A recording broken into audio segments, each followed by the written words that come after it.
Hi YouTube, it's Kathy, and this is my weekly entertainment wrap-up for July 11th through 17th. This week I read 2 books, I watched 5 shows, I watched 2 movies, and I listened to 2 books. I usually do my weekly wrap-ups in Library 1, and I say that because when we moved in we got Library 2. But my roommates are away, so I don't need to sit on the floor today.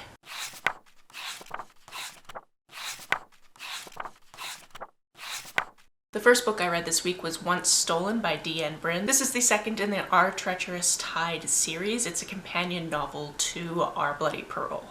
The protagonist in this book is a mer snake who has been kicked out of his community for stealing these things called ignits, which are like colored rocks that have some form of power. And this is largely to do with the community not knowing why he really needs these and not really understanding him on that level. If you look at a synopsis of this book, this character is meant to be autistic. In addition, mer snakes do not speak via sound, they sign. Signing is actually very common in this world. Even people who work on loud boats and still want to talk to each other, they communicate via sign. I remember really loving the first book in this series when I read it a couple of years ago, and I really was very excited to read this one.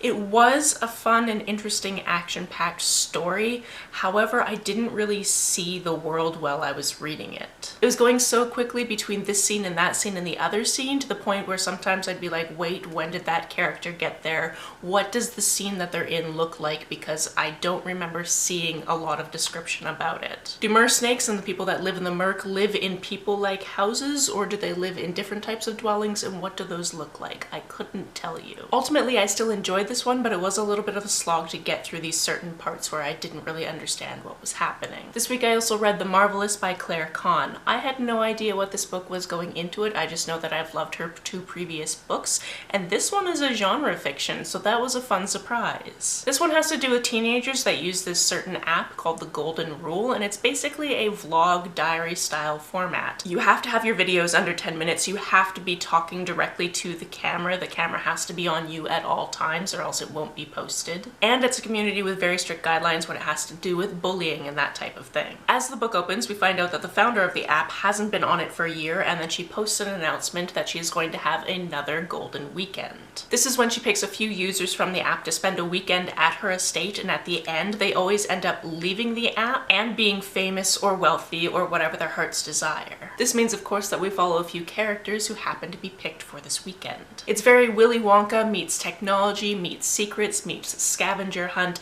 It was a fun time. I don't know that I necessarily would have been able to solve the riddle in this scavenger hunt, but then again, I don't live in a world where I've watched this person's videos and all of those types of things. I'm actually trying to think of a creator who's I've watched all their videos and would be able to actually solve something like this, and I don't think I would, because even if you watch a creator a lot, you don't know everything about them, and there is that parasocial relationship aspect. So I don't know, but it was a fun thing to read. It also lit another fire under me to be more creative with the content that I make. On to the shows I watched. Because I watched a lot of them and you're only going to want to hear me talk about 2 of them, I'm going to speed through the first 3.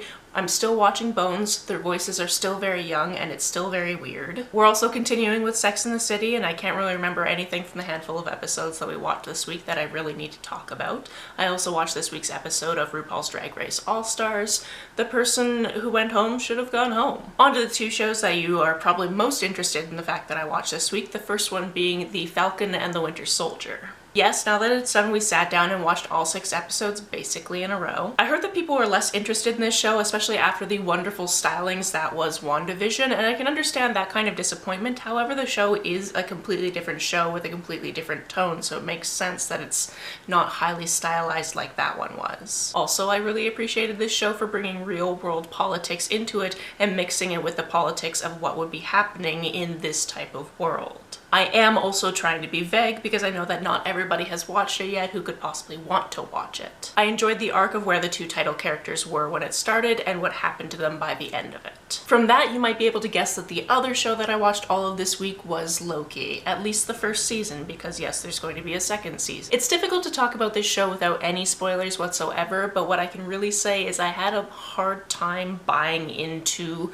the premise of the show. Because we've seen this character outside of what's happening in this series, I had a hard time buying into that location existing and then spent a lot of time yelling about the logic of what was going on. I would also like to say that the romance felt a little bit forced, and that's not just because of the squickiness of that situation. Also, as an inside thing, I'm kind of disappointed that we didn't see a horse. If you know what that means, you'll know what that means, and if you don't know what that means, that's also fine, and I've spoiled nothing for you. On the one hand, I'm like, good for it. It's getting a second season. On the other hand, I'm just like, more of this premise. Alright. Moving on to the movies, and it was just a very Marvel-heavy week because we also watched Black Widow. This is a good action flick. We saw a few things coming. There were also a lot of shots of her butt, and I'm just wondering, is that a superhero thing where it's written in that we have to watch girls' butts for X percentage of screen time? Because to my knowledge, the director of this one was female, or at least had a female-coded name. I haven't actually looked up their gender, and I'm just like, do we need all of the butt shots? Honestly. Again, we saw some of the twists coming, we didn't see other ones coming, the cast was really fun. This movie didn't do a very great job of telling you what certain characters' names were. Again, talking about these things without spoilers. It wasn't until the end when I read the credits that I knew one of the characters' names. But overall, it was a good time. I was a little bit mad that we had to wait until this point in the universe to get a movie about Black Widow, but there you have it. The other movie we watched, we actually saw at a drive-in movie theater, and that was The Iron Giant, which is a movie that I had never seen before. This movie is about a little boy named Herbert, whose mother is played by Jennifer Aniston, who befriends a giant iron robot who is voiced by Vin Diesel. Honestly, that's all you really need to know. It's a nice, heartwarming thing. It also has to do a little bit with war and that type of stuff, because obviously if there's a giant threat, people are going to be threatened by it. And overall, the experience of watching this movie was fantastic. I hadn't been to a drive-in movie since I was like 10 years old. On to the books I listened to, the first one being Somebody's Daughter by Ashley C. Ford. This is a memoir of her growing up and learning to use her voice through writing and her complicated family dynamics. I hate to phrase it this way because it seems like I'm distilling her life story down to a marketing pitch, but the hook of this one is her father has been incarcerated for most of her life, and for a very long time she didn't know what for. Although that does come into play, and we do have that mystery surrounding her life as we go through this book, and it is finally solved, which is heartbreaking. This is a memoir about her. It doesn't have to do with him. His presence and absence obviously affected her, but this is her memoir. Trigger warnings for this one include child abuse and sexual assault. The other book I listened to this week was She's Too Pretty to Burn. This one is told primarily through the two perspectives of our two main characters.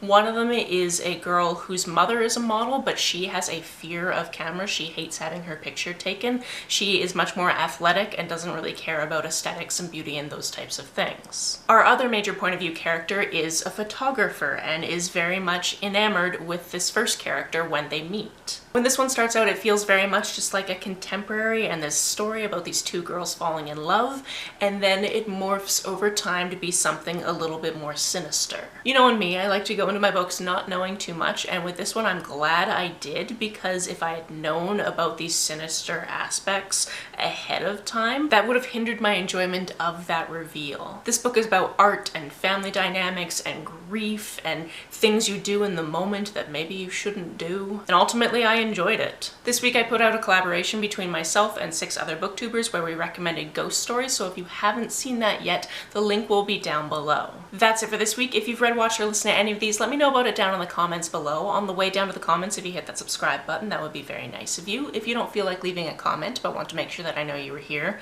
just leave me an emoji or a smiley face if you're on your keyboard.